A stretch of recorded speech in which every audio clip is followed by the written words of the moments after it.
নমস্কার বন্ধুরা, আজকে আমরা এই ভিডিওতে আলোচনা করব ওয়েস্ট বেঙ্গল গভর্নমেন্টের পক্ষ থেকে চালু করা লক্ষ্মীর ভান্ডার প্রকল্পের ব্যাপারে। তো বন্ধুরা, এই লক্ষ্মীর ভান্ডার প্রকল্পের অনুদান কি বাড়ানো হবে? আপনারা কি 1000 টাকার বদলে 2100 টাকা পাবেন? সেই ব্যাপারেই আজকে আমরা জানবো এই ভিডিওতে। ডাব্লিউবি গভর্নমেন্ট স্কিম, রাজ্য সরকার মহিলাদের জন্য একাধিক প্রকল্পের সূচনা করেছেন। তার মধ্যে অন্যতম একটি প্রকল্প হলো লক্ষ্মীর ভান্ডার প্রকল্প।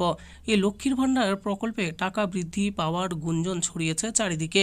বর্তমানে মহিলারা লক্ষ্মীর ভান্ডার প্রকল্পে প্রতি মাসে 1000 টাকা করে এবং তপশিলি মহিলারা 1200 টাকা করে পেয়ে থাকেন। কিন্তু দ্রব্যমূল্য বৃদ্ধির বাজারে এই টাকা যথেষ্ট নয়, তাই প্রকল্পের টাকা বৃদ্ধির দাবি উঠেছে। লক্ষ্মীর ভান্ডার প্রকল্পের মূল উদ্দেশ্য ছিল গ্রাম বাংলার সাধারণ মহিলাদের আত্মনির্ভর করে তোলা।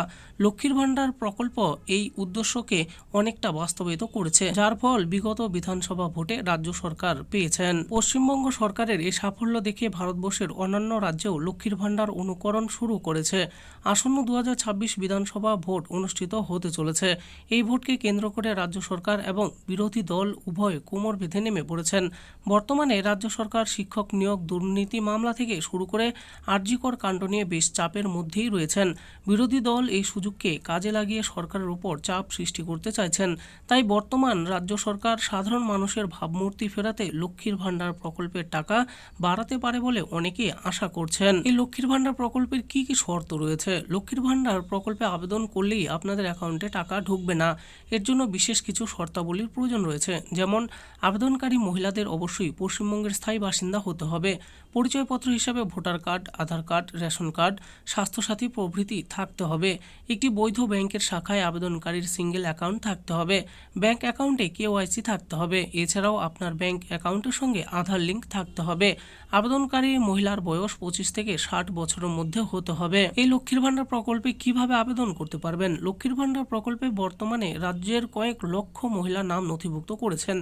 এছাড়াও প্রতি বছর কয়েক লক্ষ নতুন আবেদনপত্রের জমা পড়ে। তাই লক্ষ্মীর ভান্ডার প্রকল্পে যারা আবেদন করতে চান তারা নিকটবর্তী ব্লকে অথবা মিউনিসিপ্যালিটিতে যোগাযোগ করুন। এছাড়াও রাজ্য সরকারের তরফে এলাকা ভিত্তিক প্রতি বছর দুয়ারে সরকারের আয়োজন করা হয়ে থাকে। আপনার এলাকায় দুয়ারে সরকারের ক্যাম্প অনুষ্ঠিত হলে সেখানে সরাসরি আবেদনপত্র জমা করতে পারবেন। দুয়ারে সরকার ক্যাম্প অথবা বিডিও অফিস থেকে লক্ষ্মীর ভান্ডার প্রকল্পের ফর্ম সংগ্রহ করে সেখানে উল্লেখিত সঠিক তথ্যগুলো পূরণ করে প্রয়োজন নথিপত্র যুক্ত করে নির্দিষ্ট ঠিকানায় জমা করতে হবে। আবেদনপত্র জমা করার কিছুদিনের মধ্যেই আপনাদের ব্যাংক অ্যাকাউন্টে লক্ষ্মীর ভান্ডার এর টাকা ঢুকতে শুরু করবে। বিভিন্ন সূত্রে শোনা যাচ্ছে লক্ষ্মীর ভান্ডার প্রকল্পে 1000 টাকার পরিবর্তে এবার থেকে প্রতি মাসে মিলবে 2100 টাকা, যা বাস্তবায়িত হলে রাজ্যের কয়েক লক্ষ মহিলা বিশেষভাবে উপকৃত হবেন। বর্তমানে লক্ষ্মীর ভান্ডার প্রকল্পে 1000 টাকা প্রদান করা হয়। মুদ্রাস্ফীতির বাজারে এই টাকা যথেষ্ট নয়, তাই বিভিন্ন মহলের গুঞ্জন চলছে আগামী বিধানসভা ভোটের আগে হয়তো লক্ষ্মীর ভান্ডার প্রকল্পের টাকা বাড়তে চলেছে।